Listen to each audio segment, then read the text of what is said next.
নির্বাচন সামনে রেখে ভোটারদের মন জয়ে ব্যস্ত সময় পার করছেন খুলনা ৩ আসনের বিএনপির সম্ভাব্য প্রার্থী রকিবুল ইসলাম বকুল। এই এলাকার শিল্পাঞ্চল পুনঃপ্রতিষ্ঠিত করতে চান তিনি। এছাড়া মাদক নির্মূল, কর্মসংস্থান, ইকোনমিক জোন, বদ্ধ শিল্প কারখানা চালুর প্রতিশ্রুতিও দিচ্ছেন।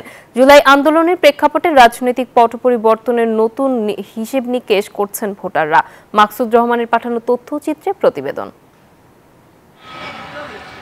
ভৈরব নদীর তীরে খুলনা এক সময় ছিল সমৃদ্ধ শিল্পনগরী। নিউজ প্রিন্ট মিল, হার্ডবোর্ড মিল, পাটকল, বিদ্যুৎ উৎপাদন সহ ছিল বিভিন্ন শিল্প কারখানা। পাটকলের হুইসেল আর শ্রমিকদের পদচারণায় মুখরিত ছিল এই জনপদ। কিন্তু এসব আজ কেবল ইতিহাস।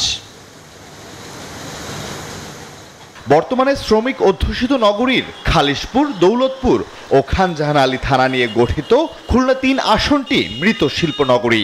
বিগত দিনে বিভিন্ন রাজনৈতিক দল সরকার গঠন করলেও ভাগ্যের চাকা ঘোরেনি এই অঞ্চলের মানুষের। বেকারত্ব আর হতাশায় ভয়াবহ মাদকে ডুবেছে যুব সমাজ। এক্সট্রিম মশার কয়েল প্ল্যান্ট ফাইবার দিয়ে তৈরি, তাই সহজে ভাঙে না, সুগন্ধিযুক্ত ও নিরবিচ্ছিন্নভাবে জ্বলে। ডেঙ্গু, চিকুনগুনিয়া বাহি সহ যে কোনো মশার বিরুদ্ধে দেয় এক্সট্রিম সুরক্ষা।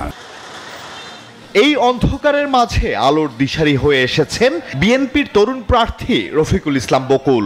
বলছেন সমর্থকরা, বিগত ১৫ বছরে অসংখ্য ছাত্রছাত্রী পড়ালেখা শেষ করে চাকরি প্রত্যাশায় হতাশার মধ্যে আছেন, তারা চাকরি পাচ্ছেন না। কোনো না কোনোভাবেই তারা মাদকে আসক্ত হয়ে যাচ্ছেন। তারপরে আমাদের এই এলাকায় সমস্ত মিলগুলো বন্ধ হয়ে গিয়েছেন। ২৬টা জুট মিল বন্ধ, নিউজপ্রিন্ট মিল বন্ধ, হার্ডবোর্ড মিল বন্ধ, এই টাইপের যেসব ইন্ডাস্ট্রিগুলো ছিল সব বন্ধ হওয়ার ফলে এখানে কর্মসংস্থান নাই বললেই চলে। কর্মসংস্থান সৃষ্টি, বন্ধ মিল কারখানা চালুর পাশাপাশি মাদক নির্মূলে সামাজিক সচেতনতা গড়ে তুলে খুলনা ৩ আসনকে দেশের মডেল আসন হিসেবে গড়ে তুলতে চান এই তরুণ প্রার্থী। হতাশার থেকে সবাই আবার মাদকের দিকে ধাবিত হয়। আর যেহেতু দীর্ঘদিনের একটা সিন্ডিকেট, এই সিন্ডিকেটের খপ্পরে কোনো না কোনোভাবেই আমাদের যুব সমাজ পড়ছে। তা আমরা চিন্তা করলাম যে যুব সমাজকে বাঁচাতে গেলে, তরুণ সমাজকে বাঁচাতে গেলে তাদেরকে নিয়ে সমাজ সচেতনমূলক কোনো কর্মকাণ্ড করতে হবে। সেখান থেকে এই উদ্যোগ নেওয়া, এবং সেই উদ্যোগে আমরা সফল হয়েছি। আমাদের প্রত্যেকটি স্কুল কলেজ থেকে অভূতপূর্ব আমরা সাড়া পেয়েছি। জুলাই আন্দোলনের প্রেক্ষাপটে আগামী ত্রয়োদশ জাতীয় সংসদ নির্বাচনে যোগ্য ব্যক্তিরা জনপ্রতিনিধি হোক, এমনটাই প্রত্যাশা ভোটারদের। Desk report, news 24।